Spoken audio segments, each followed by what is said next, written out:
DTV Odia देखिवा पाई subscribe करंतु एवं bell icon को मध्य दबाई दियंतु। जय जगन्नाथ। मु ज्योतिर्विद डॉक्टर भवानी शंकर महापात्र आपण मानकु भाग्य दर्पण कार्यक्रम स्वागत जनाउछि। अनेक व्यक्ति विशेष आम देखू गैस्ट्रिक रिलेटेड समस्या आपणकर एसिडिटी रिलेटेड समस्या रे बारंबार पीड़ित होता बहु कष्ट पाई एपरिक कोष्ठकाठिन्य बा कन्स्टिट्यूशन भली समस्या देखा दी थाए। कई व्यक्ति विशेषकर पाइल्स भली समस्या मध्य gastric body constitution body piles भली मध्य समस्या देखा दी थाए बा पाइल्स बेमारी मध्य बाहरी थाए।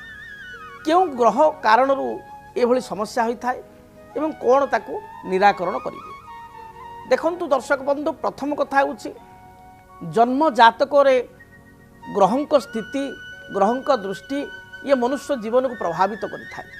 केवल जे कर्म क्षेत्र रे वृत्ति क्षेत्र रे जीविका क्षेत्र रे आर्थिक स्थिति रे पारिवारिक जीवन रे यह संतुलित करिथाय बा प्रभावित करिथाय एक कथा नुह। स्वास्थ्य क्षेत्र रे ग्रह मानकर यथेष्ट प्रभाव रही थाए। मंगल होचंती अग्नि तत्वर ग्रह। जेतले गैस्ट्रिक रो कथा आसे जेतले आयुर्वेद कथा आसे ज्योतिषशास्त्र कथा आसे से गोटे कथा कह जाए जे आम शरीर में मुख्यतः जो हाथ को जाइए पापुली की तीन नाड़ी जाइए बात पीत एवं कफ। ये जो गैस्ट्रिक ये पीत प्रकृतिर होता है एवं पीत प्रकृति को कंट्रोल करती किए ना मंगल।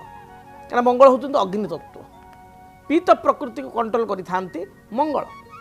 तेणु गैस्ट्रिक जो जातक हुए बा एसिडिटी भयंकर आपण रोचे कई लोक कहते हैं सारा आम सेमती किसी गैस्ट्रिक खाद्य खाऊनु मिक्सचर फिक्सचर छणाछणी आम पूरा लुणी खाद्य बंद करदेलु गैस्ट्रिक जो एमती कि साधा तरकारी खाइले बिना लंकार बा पानी पीले भी गैस्ट्रिक हो रुटी खाइले भी गैस्ट्रिक हो देखा दूची। तो जातक देखु ग्रहंक स्थिति आग आपड़ एमती बारंबार आंटी एसिडिक मेडिसिन खाऊंट आंटी गैस्ट्रिक मेडिसिन खाऊंट ता सत्वे गैस्ट्रिक कंट्रोल हो डॉक्टर देखा मेडिसिन कंटिन्यू कर किसी दिन आप भल हो पुणी समस्या हो। तो जातक कहीं हो जाना दरकार रोग को निरूपित करने दरकार।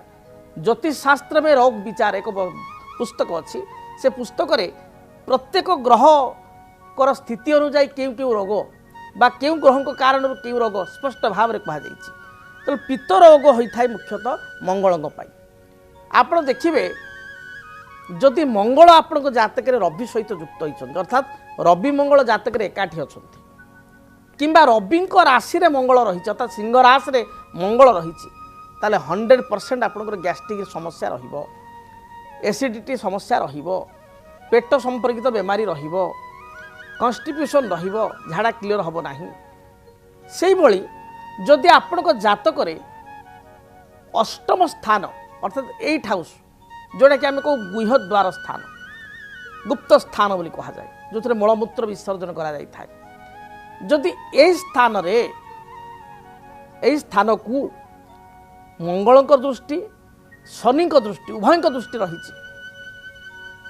एवं से राशिटी जो राशिटी अष्टम भाव पड़ी से राशिटी जो मंगल शत्रु राशि अच्छी ताले 100% मु कहि आपण को कन्स्टिट्यूशन संपर्कित बा कोष्ठकाठिन्य संपर्कित समस्या देखा देव।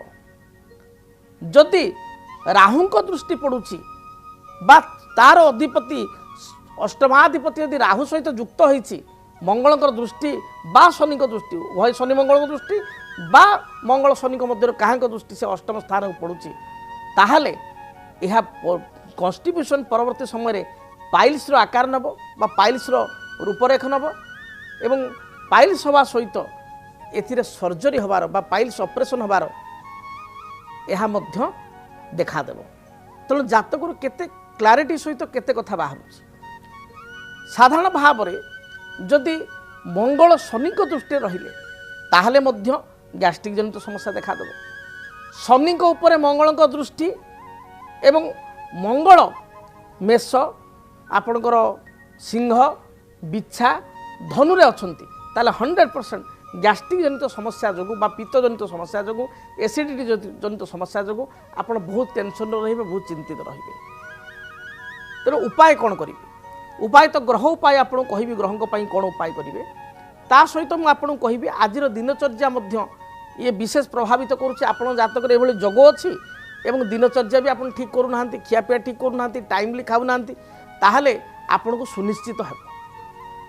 ଯଦି ଆପଣ ଦିନଚର୍ଯ୍ୟା ଠିକ୍ କରିବେ ନାହିଁ, ରାତି ବହୁତ ଲୋକ 11, 11:30, 12ଟା ପରେ ଭୋଜନ କରୁଛନ୍ତି, ତାହେଲେ ଏ ରାତିରେ ବିଶେଷ ପୋକ ହେବ ନାହିଁ, ପେଟ ମଧ୍ୟରେ ଜଠର ମଧ୍ୟରେ ପୋକ ହେବ ନାହିଁ, ପାକସ୍ଥଳୀ ମଧ୍ୟରେ, ଯଦ୍ୱାରା କି ଗ୍ୟାଷ୍ଟ୍ରିକ୍ କରିବ, କଫ କରିବ, ପିତ୍ତ ସୃଷ୍ଟି କରିବ।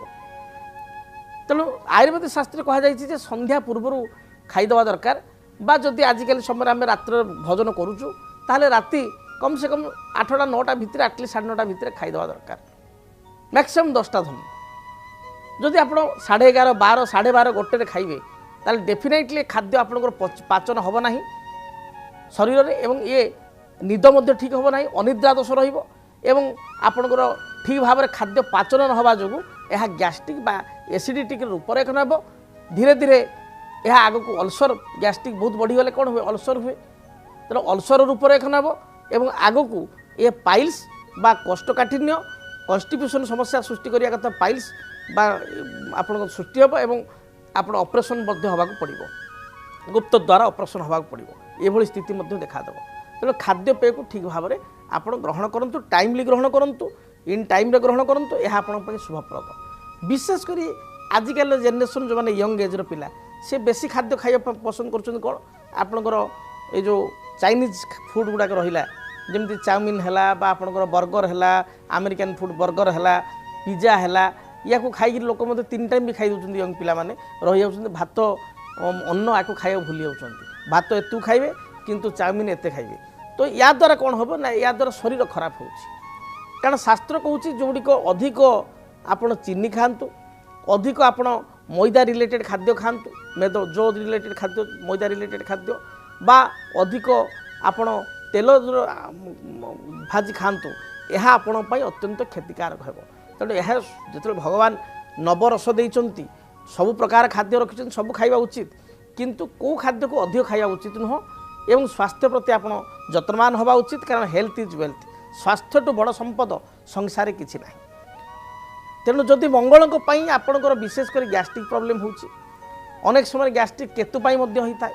ଯଦି ଜାତକରେ ଆପଣ ଲଗ୍ନପତି କେତୁ ସହିତ ଯୁକ୍ତ ହୋଇଥାଏ, ଲଗ୍ନରେ କେତୁ ରହିଥାଏ, ଅଷ୍ଟମ ସ୍ଥାନକୁ କେତୁ ଦେଖୁଥାଏ, ପଞ୍ଚମ ସ୍ଥାନ ବା ଚତୁର୍ଥ ସ୍ଥାନରେ କେତୁ ଥାଏ ବା ଦେଖୁଥାଏ, ତାହେଲେ ମଧ୍ୟ ଯେହେତୁ କେତୁ କୁଜବତ୍ ଫଳମ୍ ବୋଲି କୁହାଯାଏ, କେତୁ ମଙ୍ଗଳ ଭଳି ଫଳ ପ୍ରଦାନ କରିଥାଏ, ରାହୁ ମନ୍ଦବତ୍ ଫଳମ୍, ରାହୁ ଶନି ଭଳି ଫଳ ପ୍ରଦାନ କରିଥାଏ, ତେଣୁ କେତୁଙ୍କ ପାଇଁ ମଧ୍ୟ ଗ୍ୟାଷ୍ଟ୍ରିକ୍ ହୋଇଥାଏ। ତେଣୁ ଯଦି ମଙ୍ଗଳଙ୍କ ପାଇଁ ଗ୍ୟାଷ୍ଟ୍ରିକ୍ ହେଉଛି ତାହେଲେ ଆପଣ ଠିକ୍ ଭାବରେ ଦିନଚର୍ଯ୍ୟାକୁ ମେଣ୍ଟେନ୍ କରିବା ସହିତ, ଖିଆପିଆରେ ନୀତି ନିୟମ ଆଚରଣ ଅନୁସରଣ କରିବା ସହିତ, ମଙ୍ଗଳଙ୍କର ବୃକ୍ଷ, ଅନନ୍ତମୂଳ ବୃକ୍ଷ କୁଣ୍ଡରେ ଲଗାଇ ଚନ୍ଦନ, ସିନ୍ଦୁର, ଧୂପ, ଦୀପ, ଲାଲ ଫୁଲ ଦେଇ ମଙ୍ଗଳ ଗ୍ରହଙ୍କ ନାମରେ ପୂଜା କରନ୍ତୁ। କେତୁଙ୍କ ପାଇଁ ଏ ସମସ୍ୟା ହେଉଥିଲେ ଆପଣ ଗୋଟେ ଅଶ୍ୱଗନ୍ଧା ବୃକ୍ଷ, କେତୁଙ୍କର ବୃକ୍ଷ କୁଣ୍ଡରେ ଲଗାଇ ଚନ୍ଦନ, ସିନ୍ଦୁର, ଦୀପ, ଧୂପ, ଲାଲ ଫୁଲ ଦେଇ ଆପଣ ପୂଜା କରନ୍ତୁ। ଦେଖିବେ ଯାହା ବି ଆପଣଙ୍କର ଗ୍ୟାଷ୍ଟ୍ରିକ୍, ଏସିଡ଼ିଟି, ବାରମ୍ବାର ଏଭଳି ସମସ୍ୟା ରହୁଛି ତାହା ଦୂରୀଭୂତ ହେବ, ଏବଂ ଆପଣଙ୍କୁ ପାଣି ମଧ୍ୟ ଅଧିକ ପିଇବାକୁ ପଡ଼ିବ। ଖାଇବାର ଅଧଘଣ୍ଟା ପୂର୍ବରୁ ବା 20 ମିନିଟ୍ ପୂର୍ବରୁ ପାଣି ପିଇବେ। ଖାଇସାରି ଆପଣ 3 ଗ୍ଲାସ୍ 4 ଗ୍ଲାସ୍ ପାଣି ଏଟ୍ ଏ ଟାଇମ୍ ପିଇବେ ନାହିଁ। ଏହାଦ୍ୱାରା ମଧ୍ୟ ଗ୍ୟାଷ୍ଟ୍ରିକ୍ ସମସ୍ୟା ରହିବ। ଆପଣଙ୍କର ଏହାଦ୍ୱାରା ବାୟୁତତ୍ତ୍ୱ ବା ବାତ ରୋଗର ମଧ୍ୟ ସୃଷ୍ଟି ହେବ, ଆଣ୍ଠୁଗଣ୍ଠି ଜନିତ ସମସ୍ୟା ମଧ୍ୟ ରହିବ। ତେଣୁ ଠିକ୍ ସମୟରେ ପାଣି ପିଇବେ, ଅଧିକ ପାଣି ପିଇବେ, ଖାଇବା କିଛି ସମୟ ପୂର୍ବରୁ ପାଣି ପିଇବେ। ଖାଇବା ସମୟରେ ଅଳ୍ପ ଅଳ୍ପ ବୁନ୍ଦାଏ ବୁନ୍ଦାଏ ପାଣି ପିଇପାରିବେ, ଗୋଟେ ଗୋଟେ ଢକ, ଯଦି ଆପଣ କିଛି ତଣ୍ଟିରେ ଲାଗିଲା କି କ'ଣ କଲା, ଶୋଷ ଲାଗିଲା। କିନ୍ତୁ ଏଟ୍ ଏ ଟାଇମ୍ ଖାଇବା ମଧ୍ୟରେ ବା ଖାଇସାରିବା ପରେ 3 ଗ୍ଲାସ୍ 4 ଗ୍ଲାସ୍ ପାଣି ଆଦୌ ପିଇବେ ନାହିଁ। ଯଦି ଆପଣଙ୍କ ଜୀବନରେ ବ୍ୟକ୍ତିଗତ ପାରିବାରିକ ସମସ୍ୟା, କର୍ମକ୍ଷେତ୍ର ନିଯୁକ୍ତି, ବୈବାହିକ ସମସ୍ୟା, ବାସ୍ତୁଦୋଷ ଏବଂ ମାଲି ମକଦ୍ଦମା ଆଦି ସମସ୍ୟା ଥାଏ, ତାହେଲେ ସମସ୍ୟାର ସମାଧାନ ଓ ପରାମର୍ଶ ପାଇଁ ଆମକୁ ଯୋଗାଯୋଗ କରନ୍ତୁ। ଜ୍ୟୋତିର୍ବିଦ doctor Bhabani Shankar Mohapatra, Budheswari colony, plot number 26, Bhubaneswar. Phone number 9776833302, 9439444924। ଆମର ୱେବସାଇଟ୍ www.srijagannathastro.com। କେମିତି କଟିବ 2026 ମସିହାରେ ଆପଣଙ୍କ ଭାଗ୍ୟ? କେଉଁ ରାଶିରେ ରହିବ ସମସ୍ୟା ଆଉ କିଏ ହେବେ ଲାଭବାନ? କେମିତି ରହିବ ମେଷ ଠାରୁ ମୀନ ରାଶି ପର୍ଯ୍ୟନ୍ତ ଭାଗ୍ୟଫଳ? ଜାଣିବା ପାଇଁ ଦେଖନ୍ତୁ ଆମ କାର୍ଯ୍ୟକ୍ରମ 2026 ଭାଗ୍ୟଫଳ 2026 ମସିହାର ଆପଣଙ୍କ ରାଶିର ସମ୍ପୂର୍ଣ୍ଣ ଭାଗ୍ୟଫଳ ଜାଣିବା ପାଇଁ ଚ୍ୟାନେଲକୁ ସବସ୍କ୍ରାଇବ୍ କରନ୍ତୁ, ବେଲ୍ ବଟନକୁ ଅନ୍ କରନ୍ତୁ, ଦେଖନ୍ତୁ DTV ଓଡ଼ିଆ। DTV ଓଡ଼ିଆ ଦେଖିବା ପାଇଁ ସବସ୍କ୍ରାଇବ୍ କରନ୍ତୁ ଏବଂ ବେଲ୍ ଆଇକନ୍କୁ ମଧ୍ୟ ଦବାଇ ଦିଅନ୍ତୁ।